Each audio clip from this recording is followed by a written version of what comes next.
Joe Biden is the 46th president of the United States of America.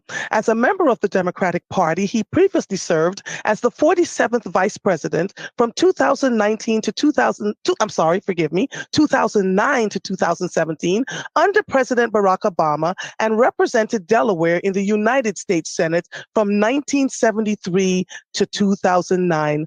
Good morning, sir. How are you today? Good morning, Andrea. It's an honor to be with you. It really is. Oh, sir, the honor is all mine. So I have a few questions for you.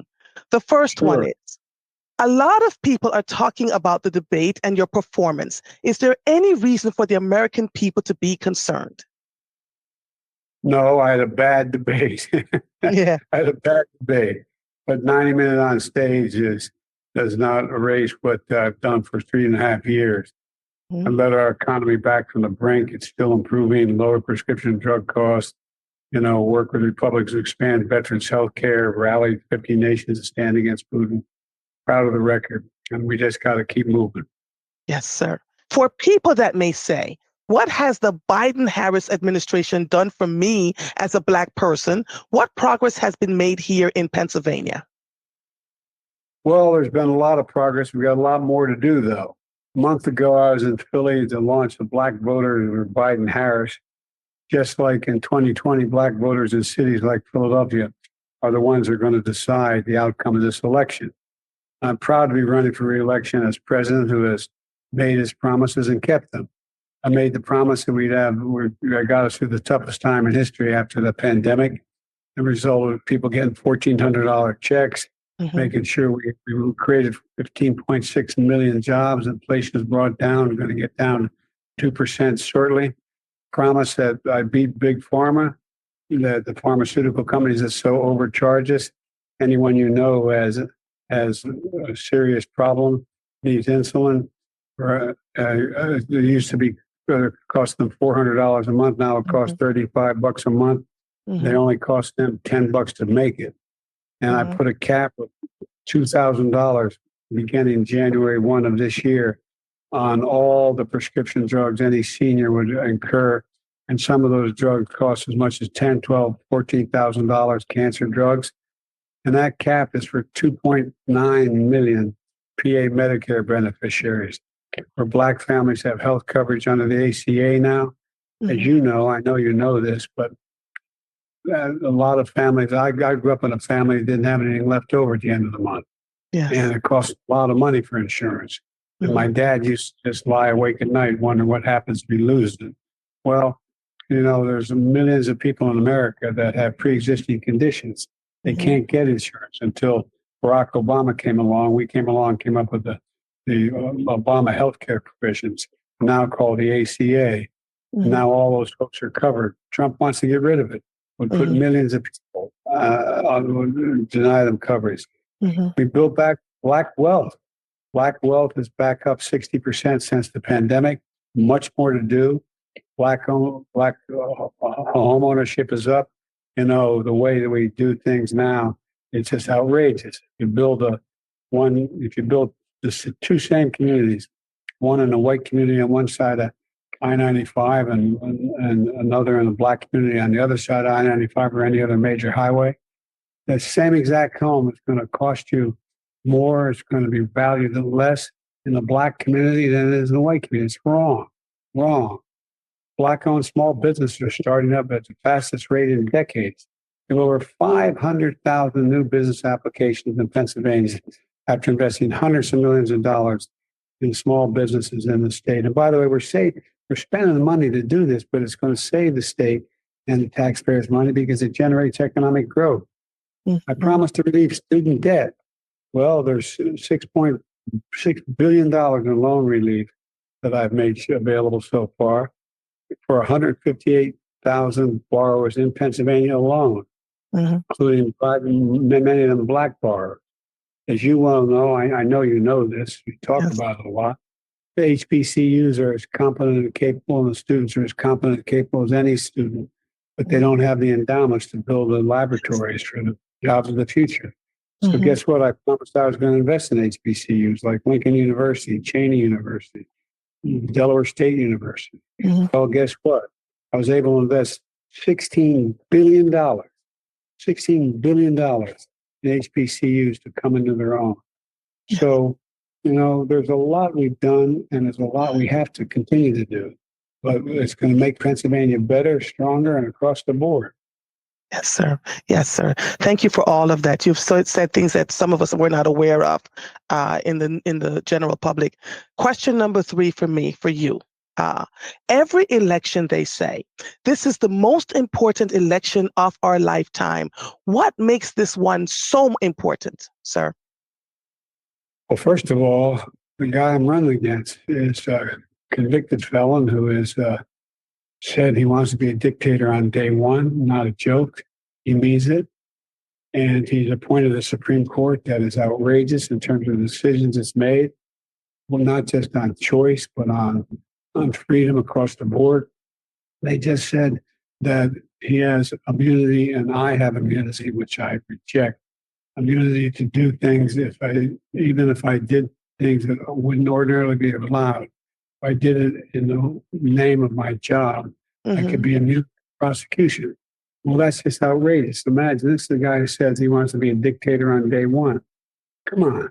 Dictator on day one. He means it, though. He means it. Look what he did.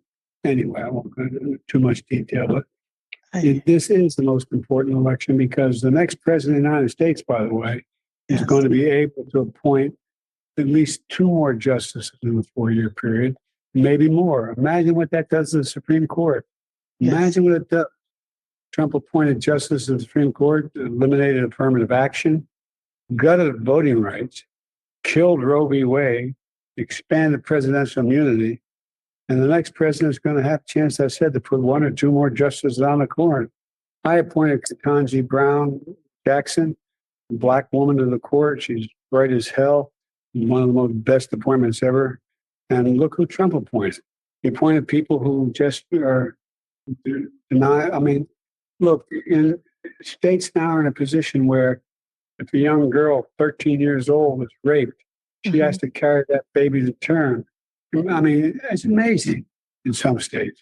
And leaving to the states has been horrible what they've done. And the same way with the whole range of other things. But look, as I said, I've appointed more Black women to the federal appellate courts than every other president in history combined. And I made a promise.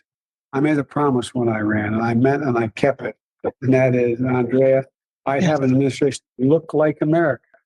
We have more African Americans in positions of power in my administration, from the vice president all the way through the cabinet, than any president had in all of American history. I got to serve first Black president. I appointed a Black vice president. It's just important. People look. What's the thing that people look to? I remember. Anyway, I shouldn't get too personal, but the fact. But you know what, President Biden, you can say whatever you want to say. This is your time. Well, look, imagine what it says to a young girl who is in school having trouble, but wondering what she can do, and look up and see a Supreme Court justice who's a Black woman, or a Black vice president of the United States, or a secretary in a cabinet, or a famous political figure. They say, I can do that. I can do that. I can do that. I remember as a Catholic kid growing up in an area where Catholics didn't get elected. I'm the first president to get elected statewide in the state of Delaware when I was a kid. Well, I looked at John Kennedy and said, well, he got elected. Why can't I get elected? I guess it's possible. People need things to look up to. And, I think it's really important that when you say this is the most important election, it's about defending democracy and not embracing political violence. He won't even agree in the debate. He won't even agree to say that if he loses the election again, that he won't encourage political violence. What he said if he loses, there'll be a bloodbath. President of the United States. Nobody said anything like that ever before. Seriously. Yes. Bloodbath? This is a guy who he wants to make sure that wealthy and large corporations, he's going to double down on the tax cuts for them. And as I said, he wants to cut Social Security and Medicare. He's gonna. I mean, even from the time he got a job, everybody's had that Social Security check, that money taken out of their paycheck, and he Yes. wants to cut it. I mean, and look, as I said, I'm going to say it again. It's important.